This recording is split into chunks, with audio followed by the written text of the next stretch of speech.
Welcome to High Infidelity, the best cheating videos on YouTube. If you enjoy this content, remember to subscribe and turn on notifications. Now let's get into the video. My 22 male fiancé, 21 female, caught up with a friend and questioned our engagement. Despite the fact that my fiancé did not physically cheat on me, she became emotionally involved with someone she used to like. At the end of November, I realized she was sending him photographs of her work clothing, pictures of what we were doing, such as carving pumpkins for Halloween, and contacting him constantly during her working day, most of which were about inconsequential topics.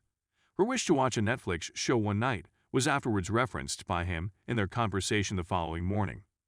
When he sent the final message, he admitted that he had affections for my fiancé and said that the ball is now in your court.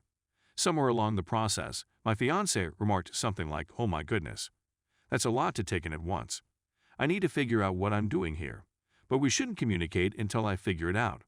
She then took a snapshot of the chat and sent it to one of her closest friends. "Wait a minute, what are you going to do?" someone said. This isn't the first time she's sent him a text message. Last year, she was also catch up with him in terms of time.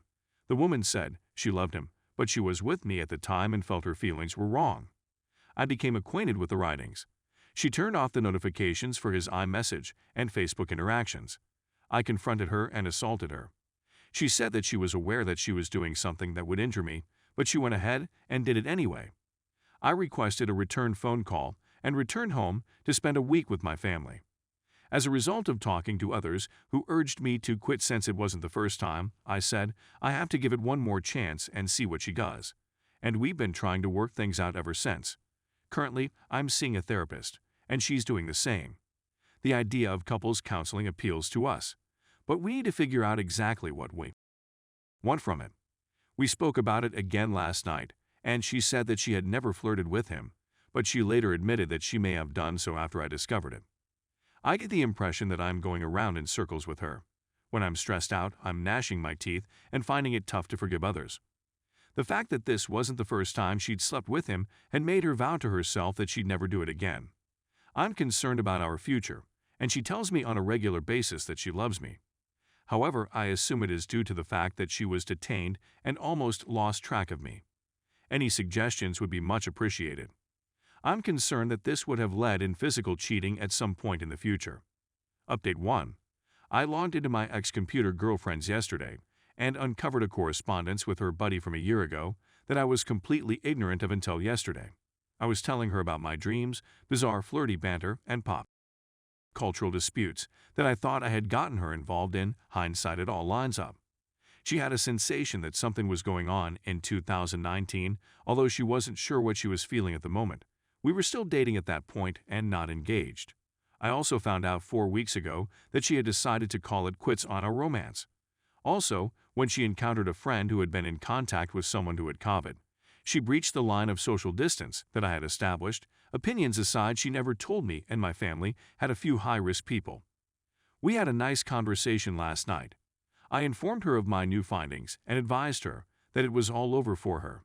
She has to dig into her feelings for the other person more thoroughly, who looks half as good as me and is nowhere near financially stable.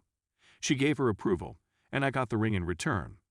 After many tears, I started negotiating the lease and the amount of money owed. She's a jerk because I or my family own 80% of our possessions, which she considers to be theft.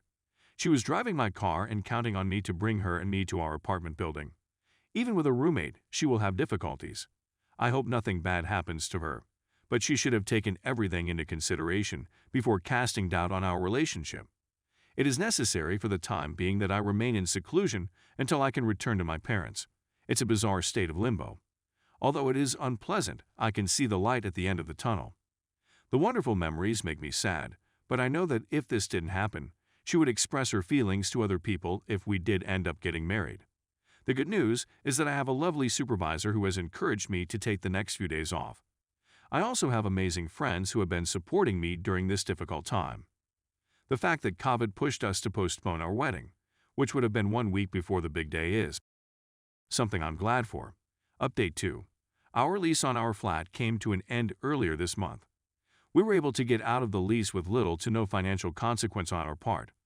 Once everything was in place, It was like taking a huge breath of fresh air. Even though she took most of our possessions and left the place in disarray, everything turned out well in the end.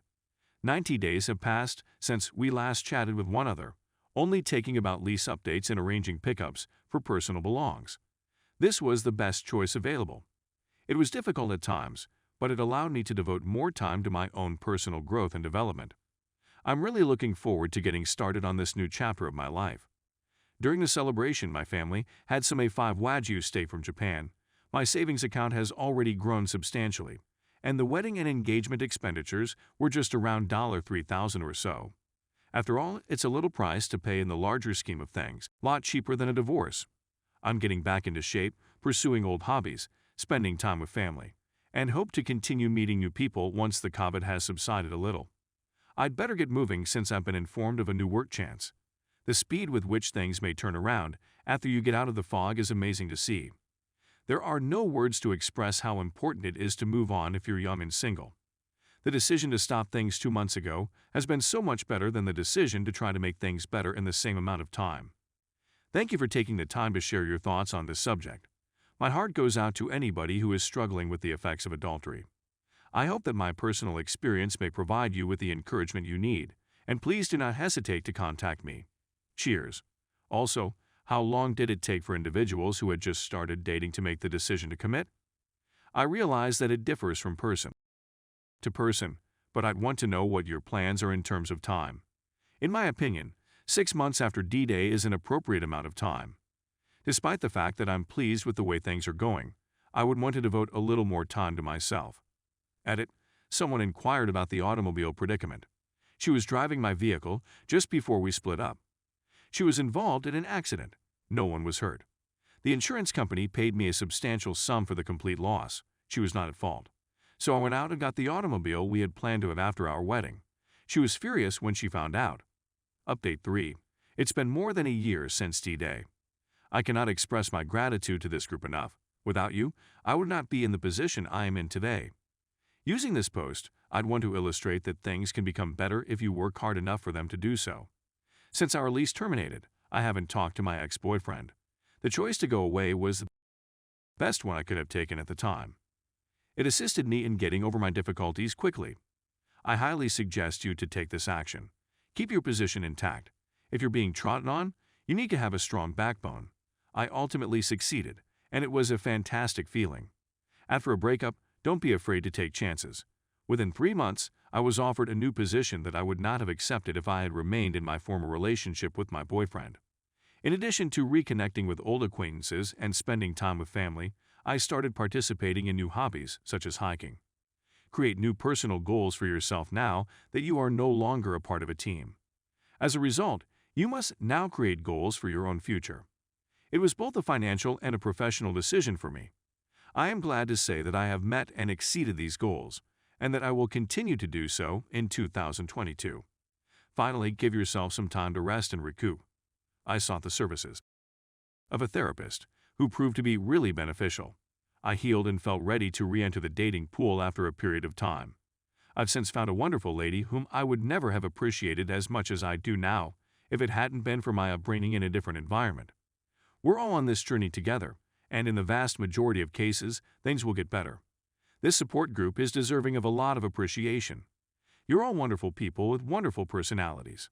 I hope that one day we will all be able to move on from this topic, heal, and find the love we deserve. I believe and I believe because I see. I believe and I believe because I see. Our days in the future, says the narrator,